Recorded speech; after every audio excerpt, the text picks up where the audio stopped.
Ku ada sebagaimana ku ada, berdiri menghadap tahtamu Bapa. Semua karena anugerah-Mu yang telah selamatkanku. Ku hidup dalam segala kelimpahan, ku layak untuk melayani Tuhan. Semua karena anugerah-Mu tercurah bagiku. Besar anugerah-Mu,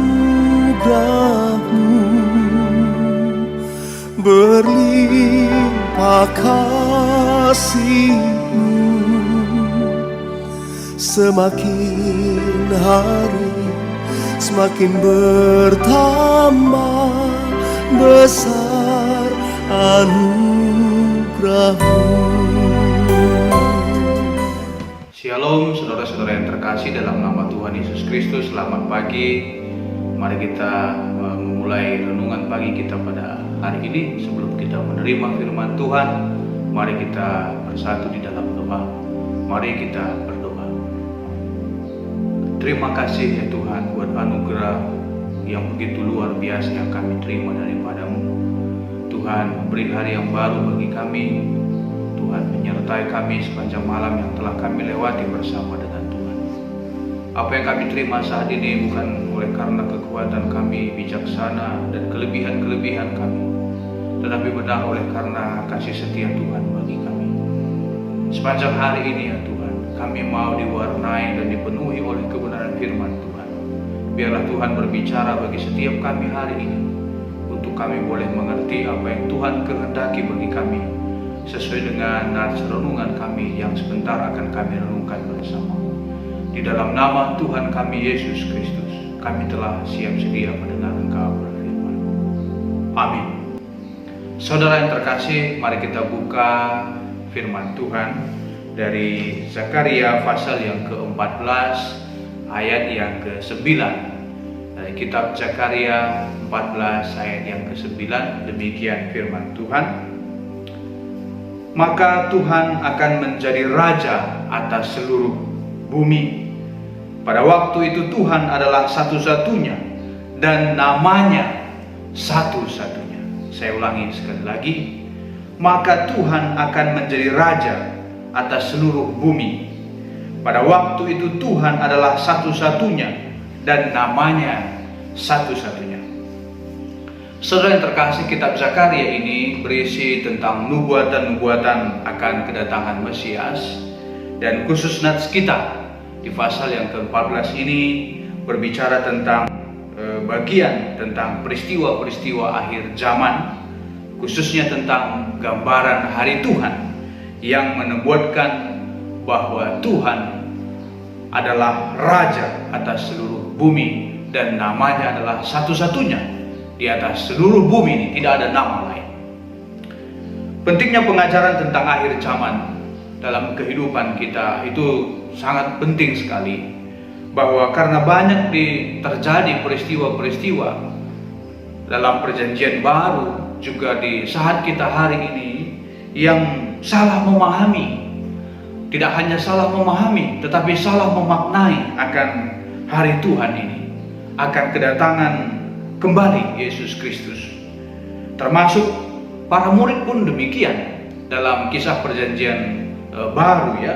Di satu sisi ada orang yang menanti dengan sangat-sangat terlalu menanti, sehingga menjual harta benda mereka, seolah-olah Tuhan akan datang besok, akan datang dalam waktu yang begitu singkat, sehingga mereka menjual harta benda mereka. Tetapi oleh karena Tuhan tidak kunjung datang, orang yang menjual harta benda mereka jatuh dalam kemiskinan.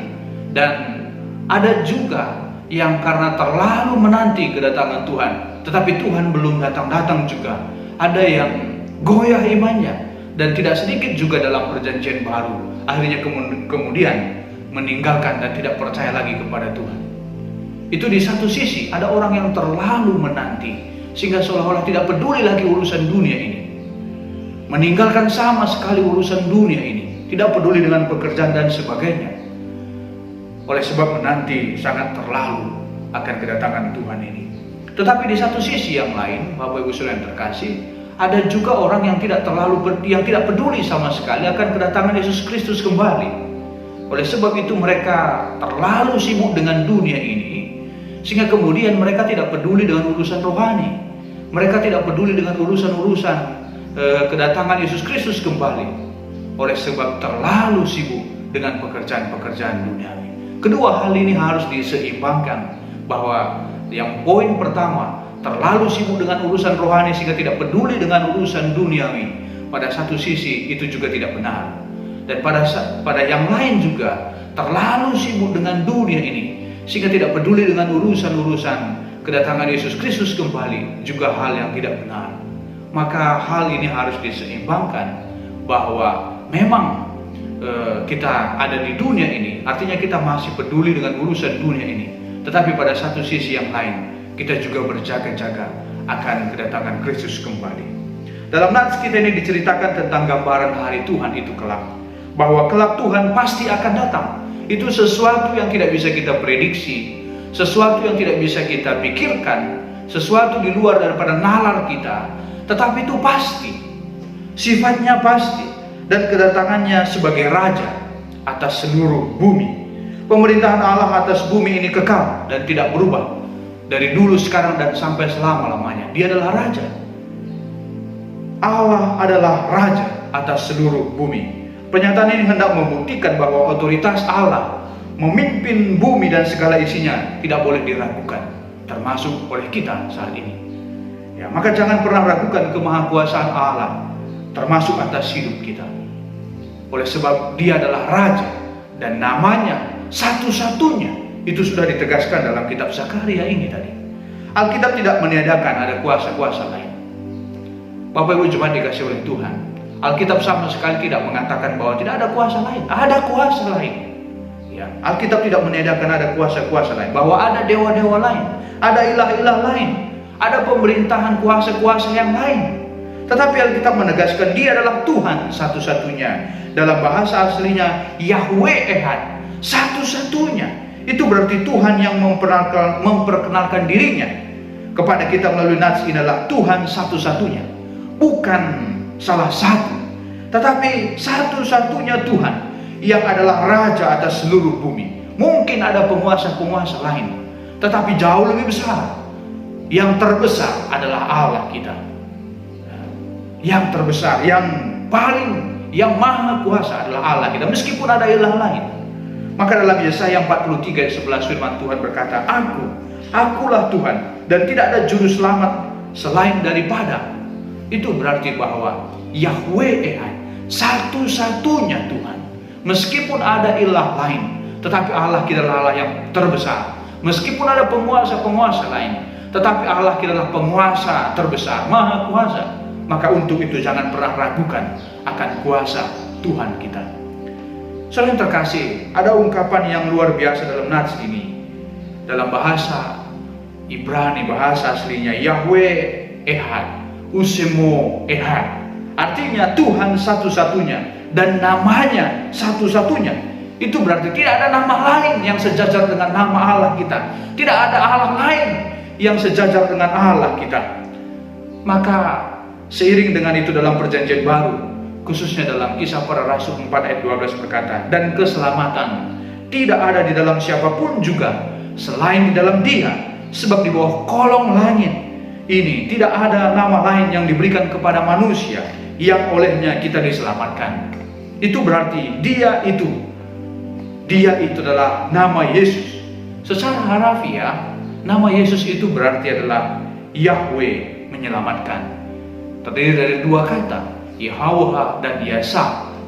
Yahweh artinya adalah Tuhan, Yesa artinya menyelamatkan. Di dalam diri, di dalam nama diri Yesus Kristus, Yesus itu berarti Tuhan adalah keselamatan dan satu-satunya dalam diri Yesus Kristus. Nats ini sepenuhnya digenapi di dalam diri Yesus Kristus.